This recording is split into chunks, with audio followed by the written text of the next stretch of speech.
Hey guys, how's it going? Hope you're enjoying your Monday. A while back there was this case of this pastor's wife who died of a gunshot wound to the head. Her name was Micah or something like that. Micah Miller, I think was her last name. And I mean, the husband was a complete piece of crap for what it's worth, okay? Um, but And no doubt the church was at fault along with her own family because he was openly married with children as a youth pastor and was starting to mess around with her when she was 14. But the church actually promoted him to head pastor. And obviously the parents couldn't have been worth that much if they're allowing their daughter, you know, there's something wrong in people's brain. I'm not knocking church. Get involved in a local church. Just pay attention. Like in life, you got to pay attention. But obviously, something was wrong even in her parents' head because some people view this as, oh my God, my daughter's marrying the Boy Scout. I'm so happy for her. She's marrying a pastor. It don't get any better than marrying a pastor, except when the pastor's a cheater. a, a narcissistic cheater, egotistical maniac, right? Yeah, most of the time, if you're a parent and your daughter brings home a pastor, you probably should be happy. But in this case, they clapped her hands to a guy who was messing around with her 14-year-old daughter and somehow thought that was a great thing. And then the church, instead of removing him from all power and making a statement, in the church, they actually both married him after his divorce to this 14-year-old girl, which they ended up waiting 4 years later to get married, and promoted him to being the head pastor. That's the head scratcher. So the church leadership also failed this girl. But anyway, she dies under somewhat mysterious case, a gunshot wound to the head at, I believe the place was called Lumber State Park or something like that. And there was actually a 911 call in which she talked to 911. And a lot of this, of course, is just caught on video, even her buying the gun and gas station and this and that. But what it all comes down to, and the reason why I brought this up, is the story itself is tragic, for sure. But she herself had mental illness. And she herself tells the 911 officer, which was a lady, the dispatcher, that she wanted to make sure her family could find her. And she shot herself. Now, immediately,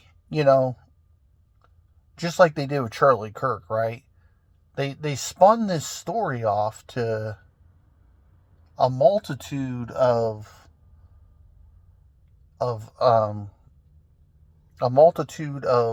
conspiracies. For example, there was a guy actually there. He was an older guy. I think he was canoeing, if I remember right, or something like that. And he had actually heard the gunshot. I think he might have even been beyond her. I think he was like the first person that wasn't Micah who actually called 911.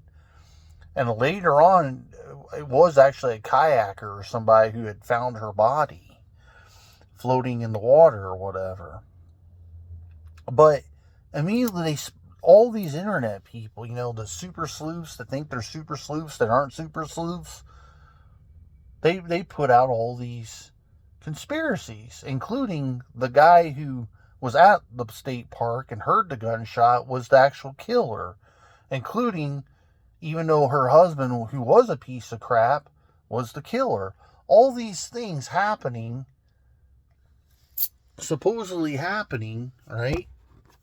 And what's weird about it is none of these people were the killers. Micah just simply killed herself. That's what happened. That's the story. And I remember even some of the people back then were even doing this thing where they were like, well,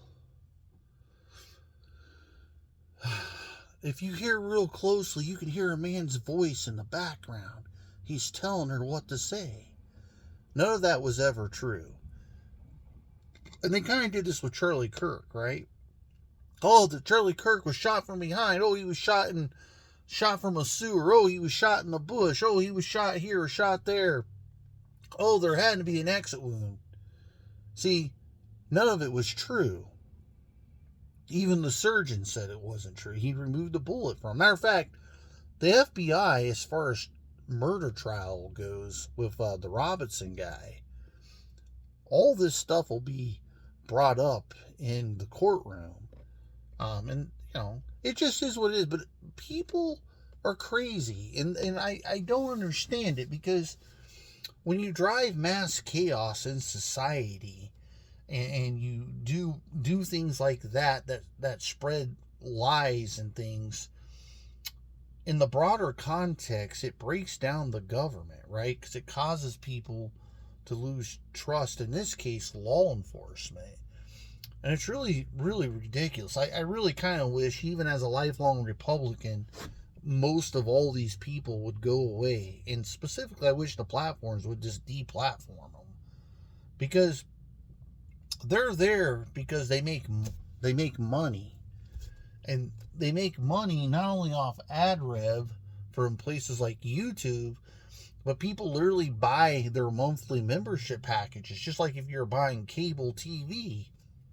And all this stuff makes these big channels, some of these guys make like $10,000 a month. They're living better than you, the person who's paying money to them to see their content that isn't actually real. It's not true, especially the ones who jump off on conspiracy road all the time.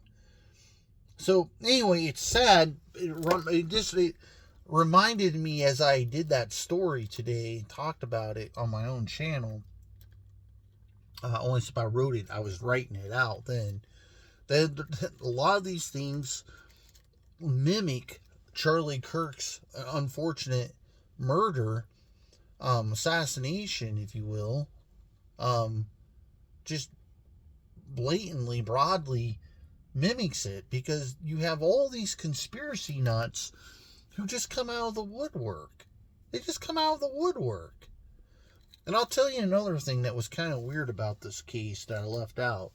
The husband was with his new girlfriend, who he was now technically cheating on, having an affair with, and they were over 3 hours away from where her suicide took place, watching a game. And he also, his truck was monitored by interstate cameras. They were taking pictures of his license plates as he drove around. And it wasn't just his new lover who collaborated this. There was, I think, more than 4 people who collaborated this, that he was at the event. So it just goes to show, no matter how much of a piece of crap someone is, you ought not to always jump to worst case scenario. Thus, this is why we say things like, or this is why responsibles say things like, the alleged shooter, or the alleged victim, or the alleged killer. Because absent of real fact and truth that can actually prove something, what's the point of jumping out there and smearing someone through newspapers and social media, when the real story is, even the piece of crap of society oftentimes aren't the ones who commit the crime, especially when it pertains to murder. It takes a lot to kill someone, guys, despite of how much of a piece of crap a person is. Like, it really does. It takes a lot of, like, it's an elevation. You're here to here. That's a big jump for most people, right? I mean, you almost have to be crazy or defending yourself. All right, guys.